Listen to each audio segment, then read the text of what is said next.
Israel Hamas युद्ध में दोनों पक्षों के बीच हाल ही में एक समझौता हुआ है। इस समझौते के तहत दोनों पक्षों में बंधकों और कैदियों के आदान प्रदान के अलावा 4 दिन के युद्ध विराम पर सहमति हुई है।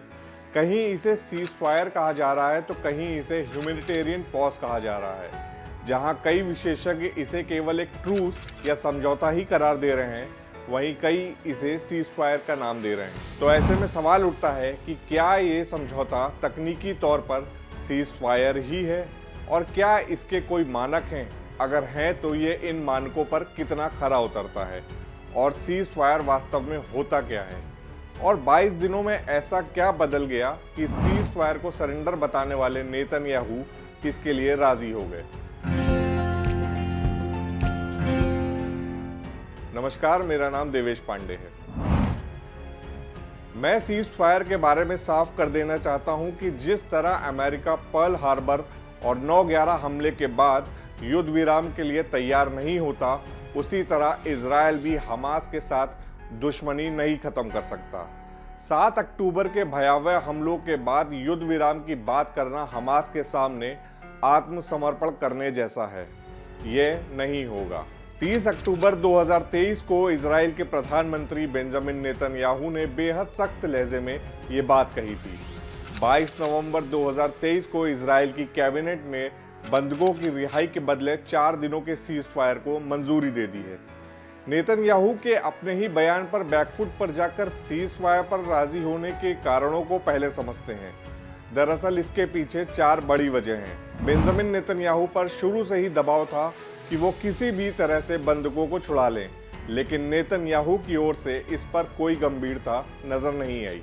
16 अक्टूबर को नेतन्याहू ने बंधकों के परिजनों से पहली बार मुलाकात की थी, जबकि वह 7 अक्टूबर से हमास की कैद में थे। इजराइल ने शुरुआत में बंधकों को रिहा कराने के लिए बातचीत की बजाय आक्रामक रुख अपनाया था। उसे उम्मीद थी कि सैन्य अभियान के जरिए वो बंधकों को छुड़ा लेगा, लेकिन यहाँ नाकाम रहा। इजराइल के हमले में गाजा के हजारों बेगुनाह फिलिस्तीनी मारे जा रहे हैं।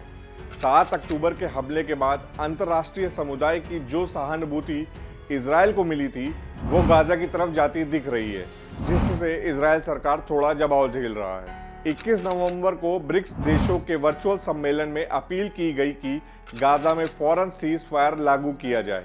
यूनाइटेड नेशंस से भी प्रस्ताव पारित किया जा चुका था, जिसके बाद 22 नवंबर को इजराइल की कैबिनेट ने बंधकों की रिहाई के बदले 4 दिनों के सीज फायर को मंजूरी दे दी। अब इजराइल और हमास के बीच सीज फायर यानी युद्ध विराम शुरू हो गया है। इसमें इजराइल के 50 बंधकों को छोड़ा जा रहा है।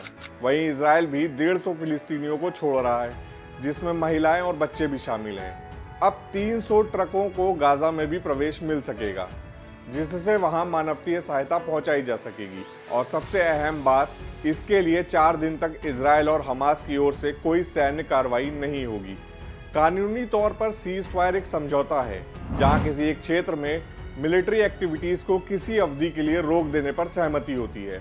इसे एक तरफा भी ऐलान किया जा सकता है और इसे बातचीत के जरिए दोनों पक्षों से निर्धारित भी किया जाता है। इस मामले में कूटनीतिक प्रयास बहुत ही ज्यादा मायने रखते हैं। इसमें इजराइल, हमास के अलावा अमेरिका और कतर की भूमिकाएं भी अहम होने वाली हैं। जहां अमेरिका इजराइल की ओर से कूटनीतिक प्रयास कर रहा है, कतर अमेरिका और हमास के बीच प्रभावी संपर्क की कड़ी है। कतर एक तरह से मध्यस्थ की भूमिका में है और उसी की वजह से अभी की डील अंजाम तक पहुंच सकी है। लेकिन गौर करने वाली बात यही है कि पहले इजराइल और यहां तक अमेरिका तक का बातचीत या युद्ध विराम जैसे विषय में किसी भी तरह की रुचि नहीं थी।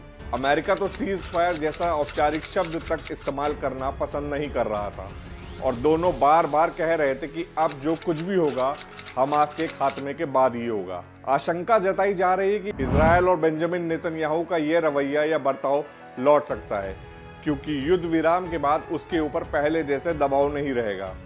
इस पर नेतन्याहू का बयान मायने रखता है, जिसमें उन्होंने कहा है कि अगर सभी बंधक वापस भी आ जाएं तो भी हम युद्ध में रहेंगे, जब तक हमास को खत्म करने का लक्ष्य हासिल नहीं हो जाता। देखना यह है कि कूटनीतिक प्रयास इस युद्ध को कैसे रोकेंगे और ये सीज फायर 4 दिन के आगे बढ़ता है भी या नहीं। वहीं कुछ आशंकाएं ऐसे भी हैं कि युद्ध विराम के बाद एक बड़ा युद्ध भी छिड़ सकता है। आज के एक्सप्लेनर में फिलहाल इतना ही। कैसा लगा हमारा ये वीडियो कमेंट सेक्शन में जरूर बताएं। ऐसे ही और वीडियोस देखने के लिए सब्सक्राइब और फॉलो कीजिए हमारे डिजिटल प्लेटफॉर्म डेली लाइन को।